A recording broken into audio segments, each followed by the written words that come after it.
తెలుగు భాషా సాహిత్యంలో పెను మార్పులు రెండుసార్లు వచ్చాయని చెబుతారు. ప్రబంధ సాహిత్యంలో ఆదికవి నన్నయ్య తెచ్చిన మార్పు మొదటిది. గురజాడ అప్పారావు రచనల ద్వారా వచ్చిన మార్పు రెండవది. తెలుగు భాషా వికాసానికి అనువైన సామాజిక పునాదిగా నన్నయ్య కాలాన్ని పరిశోధకులు పేర్కొంటారు. అలాగే ఆధునిక భాషా సాహిత్యాల యుగాన్ని ప్రారంభించిన ఘనత గురజాడదే. విశాఖపట్నం జిల్లా బ్రాహ్మణ కుటుంబాలలో కన్యాశుల్కం పద్ధతిలో జరిగే బాల్య వివాహాల గురించి విజయనగరం మహారాజా వారు సేకరించిన వివరాలు చూసి చలించిపోయిన ఆయన మిత్రుడు గురజాడ అప్పారావు కన్యాశుల్కం నాటక రచనకు పూనుకున్నారు. 1892 ఆగస్టు నెలలో ఈ నాటక ప్రదర్శన తొలిసారి జరిగింది. ప్రాచీన కావ్య పద్ధతులకు వీడ్కోలు పలుకుతూ వాడుక భాషలో వాస్తవ జీవితాన్ని కన్యాశుల్కం నాటకంలో ఆవిష్కరించి నవ్యతకు నాంది పలికారు గురజాడ.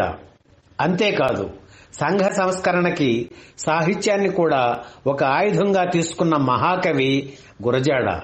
ఆయన ప్రదర్శించిన ప్రతిసారి ప్రేక్షకాదరణ పొందుతున్న ఈ నాటకాన్ని పి. పుల్లయ్య దర్శకత్వంలో సినిమాగా తీశారు డిఎల్ నారాయణ. అయితే నాటకానికి చేసిన అనేక సినిమాటిక్ మార్పుల కారణంగా మొదటిసారి ప్రేక్షకుల ఆదరణ పొందలేదు.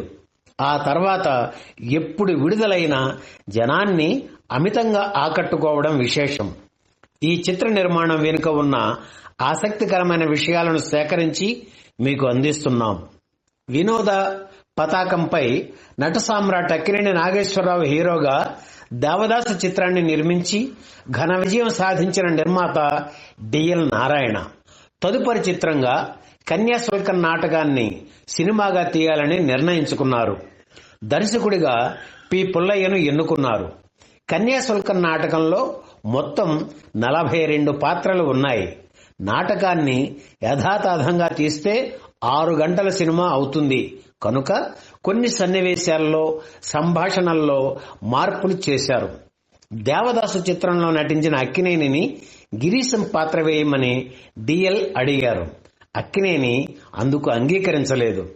దేవదాసు లాంటి ఒక గొప్ప పాత్ర నాతో చేయించి నటుడిగా నన్ను ఇంకో కోణంలో చూపించిన మీరే అబద్ధాలు చెబుతూ మోసాలు చేసి గిరీశం పాత్ర వేయమని అడగటం భావ్యం కాదు అని అక్కినేని అనగానే డిఎల్ నారాయణకు కోపం వచ్చింది. ఆ కోపంతో సరాసరి ఎన్టీఆర్ దగ్గరికి వెళ్లారు. విభిన్న పాత్రలు చేయాలనే కోరిక ఎన్టీఆర్కు ఉండడంతో వెంటనే ఒప్పుకున్నారు. అయితే అప్పటికే ఆయన స్టార్ హీరో కావడంతో గిరీశం పాత్రను విలన్ గా చూపించకుండా హీరోగానే మలచారు. చివర్లో బుచ్చెమ్మ గిరీశంల పెళ్లి జరిపించి కథను సుఖాంతం చేశారు. దేవదాసు హీరోయిన్ సావిత్రిని మధురవాణి పాత్రకు ఎంపిక చేశారు. సావిత్రి ఆ పాత్ర చేస్తుండటంతో ఒక జావళితో పాటు 2 పాటలు కూడా పెట్టారు. దేవదాసు చిత్రంలో పార్వతి పాత్రకు మొదట షావుకార్ జానకిని ఎన్నుకున్నారు. కానీ ఆ తర్వాత చెప్పా పెట్టకుండా ఆమెను తీసేసి సావిత్రిని ఎన్నుకున్నారు. తన సినీ జీవితంలో జానకి ఎంతో బాధపడిన సంఘటన అది. కన్యాశుల్కం తీస్తూ బుచ్చెమ్మ వేషం వెయ్యమని జానకిని అడిగారు డిఎల్ నారాయణ. గతంలో చేదు అనుభవం ఉన్నప్పటికీ అదేది మనసులో పెట్టుకోకుండా వెంటనే ఒప్పుకున్నారు జానకి.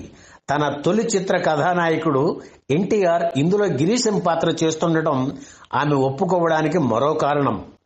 ఇక రామప్ప పంతులుగా సిఎస్ఆర్ ఆంజనేయులు, లుబ్ధావధానులుగా గోవిందరాజుల సుబ్బారావు, అగ్నిహోత్రావధానులుగా విన్నకోట రామన్న పంతులు, ఆయన భార్య వెంకమ్మగా హేమలత, వెంకటేశంగా మాస్టర్ కుందు, కరకట శాస్త్రిగా వంగర, పూటకోళ్లమ్మగా ఛాయాదేవి, లుబ్ధావధానుల కూతురు మీనాక్షిగా సూర్యకాంతం, సౌజన్యారావు పంతులుగా గుమ్మడి నటించారు. ఈ సినిమాలో చేదమురారే కళ్యాణము అంటూ దేవులపల్లి రాసిన పెళ్లి పాట ఒకటుంది. ఈ పాటలో అభినయించిన ఆడపిల్లలు అందరూ న్యాపతి కామేశ్వరరావు గారి బాలానందం సభ్యులే.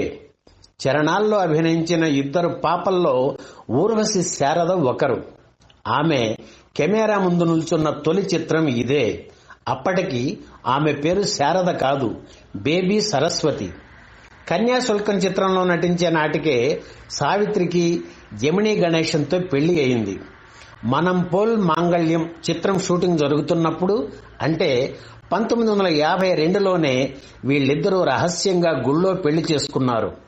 సావిత్రి ఇంట్లో వాళ్లకు ఈ విషయం తెలియదు. ఆమె వ్యవహారాలను పెదనాన్న కొమ్మారెడ్డి వెంకట్రామయ్య చౌదరి చూసేవాడు. ఈ బంగారు బాతు మీద ఆయన చాలా ఆశలు పెట్టుకున్నాడు. కన్యాశుల్కం షూటింగ్ ప్రారంభించే నాటికే ఆయనకు సావిత్రి మీద అనుమానం వచ్చింది. ఆ రోజుల్లో లక్ష సబ్బు ప్రకటనల కోసం సావిత్రి కొన్ని ఫోటోలు దిగారు. అందులో ఒక ఫోటో వెనుక సావిత్రి గణేష్ అని ఆమె రాసుకున్నారు. సావిత్రి దాచుకున్న ఈ ఫోటో ఇంట్లో వారి కంట పడింది. చౌదరి మండిపడ్డారు. ఆమె కదలికల మీద కన్నేశారు. సావిత్రి తన చెప్పు చేతల్లోంచి ఇంకా పూర్తిగా చేజారిపోలేదని నిర్ధారించుకోవడానికి ఆమె పేరుని కన్యాశుల్కం టైటిల్స్ లో కె సావిత్రి అని వేయించమన్నాడు చౌదరి. పెళ్లి విషయం బయట పెట్టడానికి ఇంకా ధైర్యం రాకపోవడంతో సావిత్రి అలాగే చేశారు. ఈ సినిమా టైటిల్స్ ను మీరెప్పుడన్నా ఒకసారి చూడండి. అందులో మధురవాణి కె సావిత్రి అని కనిపిస్తుంది. పెదనాన్న పెట్టే చికాకులను భరిస్తూ కన్యాశుల్కంలో నటించారు సావిత్రి. కానీ ఈ బాధలు తాలూకు నీడలు ఆమె ముఖంలో మనకు కనిపించవు. That is Mahanati Savitri. 1955 August 26న కన్యాశుల్కం చిత్రం విడుదలయ్యింది. ఎన్నో అంచనాలు, ఆశలతో థియేటర్కు వచ్చిన ప్రేక్షకులు సినిమా చూసి పెదవి విరిచారు. సినిమా కోసం నాటకంలో చేసిన మార్పులు వారికి నచ్చలేదు. నాటకం పరువు, గురజాడ పరువు తీశారని కొందరు ఘాటుగా విమర్శించారు. అయితే 25 ఏళ్ల తరువాత మళ్లీ ఈ చిత్రం ఎప్పుడు విడుదలైనా మంచి వసూళ్లు సాధించింది. 1983లో హైదరాబాదు సంధ్యా థియేటర్లో నూన్ షోలతో విడుదలయ్యి 19 వారాలు ఆడింది. 1986లో హైదరాబాద్ సప్తగిరి థియేటర్లో 51 రోజులు, విజయవాడ విజయ టాకీస్లో, గుంటూరు రాధాకృష్ణలో 100 రోజులు ఆడింది. వెండి వెన్నెల ఛానల్లో మీకు కనిపించే ప్రతి అరుదైన ఫోటో, విషయాలు దశాబ్దాల పరిశోధన ఫలితం. వీడియోల్లో చూపించలేని ఇంకెన్నో అరుదైన ఫోటోలు మా సభ్యులకు ప్రత్యేకంగా అందిస్తున్నాం. కింద ఉన్న జాయిన్ బటన్ నొక్కి మీరు మా కుటుంబంలో చేరండి. మా ఈ కృషి నచ్చితే వీడియో కింద ఉన్న థ్యాంక్స్ బటన్ ద్వారా మీ ప్రోత్సాహం తెలియజేయవచ్చు. అది మాకు పెద్ద బలం. తెలుగు సినిమా చరిత్ర మీద మరింత లోతుగా తెలుసుకోవాలంటే మేము రాసిన పుస్తకాల వివరాల వీడియో డిస్క్రిప్షన్ ఉన్నాయి, చూడండి.